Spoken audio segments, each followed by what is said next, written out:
हम जिक्र कर रहे थे ईरान की, जिसको घेरने के लिए अमेरिका रणनीति बना चुका है। कैसे रणनीति बनाई और उसके सामने कौन सी कठिनाइयां पेश आ रही हैं। अमेरिका को भी मुस्लिम मुल्क चेता रहे हैं। क्या चेता रहे हैं और ईरान मुस्लिम साथियों को क्या चेता रहा है, इसी को समझते हैं आनंद से। आनंद बताइए। बिल्कुल, देखिए ईरान के साथ क्या हुआ है कि ईरान लगातार धमकी दे रहा था अमेरिका को। अमेरिका भी लगातार ईरान को धमकी दे रहा था, लेकिन इस बीच जो आता है अमेरिका को झटका लगता है और ऐसा लगता है कि ईरान की सपोर्ट में कुछ मुस्लिम देश जो है वो समर्थन में आ गए हैं। फैसले से लगता है। दरअसल मिडिल ईस्ट में बहुत सारे एयरबेस हैं अमेरिका के, उसमें से कुल 5 देश जो है वो एयरबेस को यूज करने से मना कर दिया है अमेरिका को।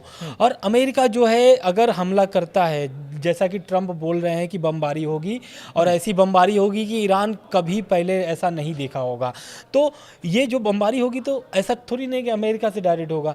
अमेरिका के जो मिडिल ईस्ट में एयरबेस है वहाँ से अमेरिका हमला करेगा।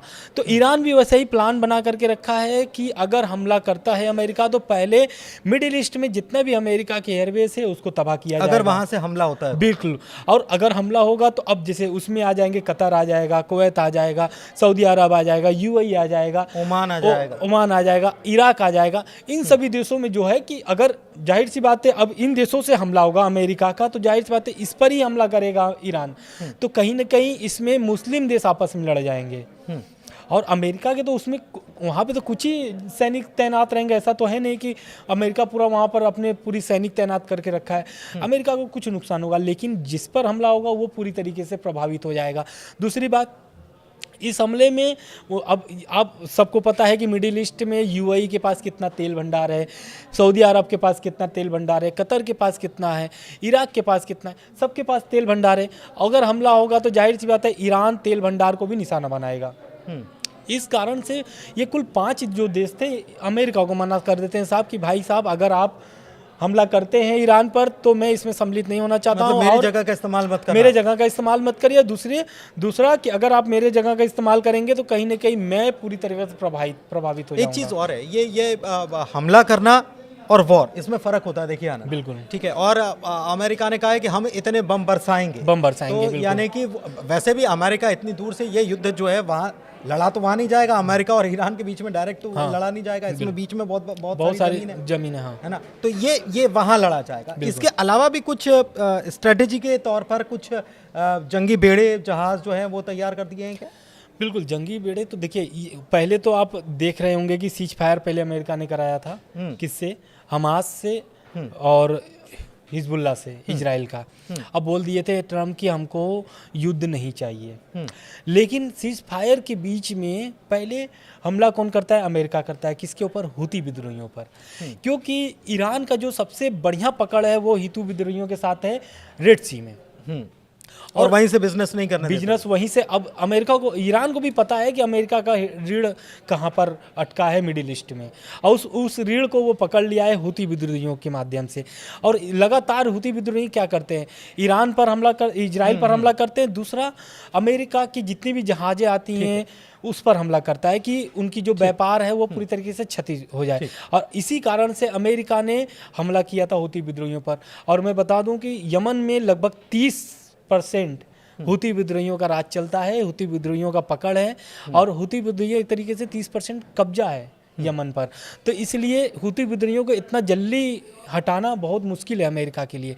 और लगातार अमेरिका हिजबुल्ला और हमास से बात करने की बात करता है, लेकिन हुती विद्रोहियों से बात नहीं करता है। हुती विद्रोहियों पर सीधे हमला करता है अमेरिका।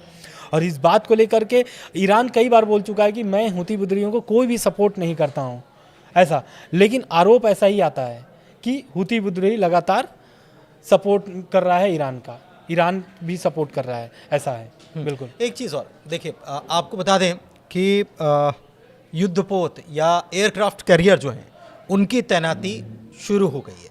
उनकी तैनाती कहाँ? फारस की खाड़ी में 9 अप्रैल को पहुँच रहा है USS कार्ल विंसन। ये वही एयरक्राफ्ट कैरियर है जिसका इस्तेमाल किया गया था समंदर में ओसामा बिन लादेन को जब दफन किया गया था, पानी में डाला गया था ना, तो इसी शिप का इस्तेमाल हुआ था, USS कार्ल विंसन। तो ये अहम जानकारी भी है। ये फारस की खाड़ी में 9 तारीख को जा रहा है। इसके अलावा डिएगो गार्सिया एयरबेस है जो हिंद महासागर में है और वहाँ से 4700 किलोमीटर के आसपास दूरी है ईरान से, और वहाँ से B-2 बॉम्बर जो हैं वहाँ तैनात कर दिए गए, वहाँ से उड़ान भरेंगे। बीच में रिफ्यूलिंग की भी व्यवस्था अमेरिका की तरफ से कर ली गई है। लेकिन ईरान ने भी अपनी तैयारी कर ली है। रूस ने कह दिया है कि हम उसके साथ खड़े हुए हैं, तो आप इसको छेड़ेंगे तो हम छोड़ेंगे नहीं। ये परिस्थितियां बन रही हैं, हर तरफ से घेराबंदी जो है वो शुरू हो गई है। लेकिन दूसरी तरफ जो अमेरिका के जो अड्डे हैं मुस्लिम कंट्रीज़ में, उनका इस्तेमाल वो नहीं कर पाएगा। कहीं ना कहीं ईरान की ये कूटनीति यहाँ पर शायद काम कर गई हो, क्योंकि तेल का धंधा साथ में करते हैं, तो फिर जब साथ में बिजनेस आप कर रहे हैं तो बिजनेस का तो ध्यान आपस में एक दूसरे का रखना पड़ेगा, वरना नुकसान तो सबका होगा।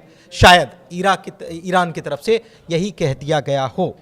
फिलहाल इस वीडियो में इतना ही, चर्चा को यहीं समाप्त करेंगे, ज़्यादा वीडियो लंबा नहीं हो। और आपको ये वीडियो कैसा लगा, जानकारी कैसी लगी, ज़रूर बताइएगा कमेंट के ज़रिए, और हमारे चैनल को लाइक कीजिए, चैनल सब्सक्राइब कीजिए। बहुत धन्यवाद। धन्यवाद।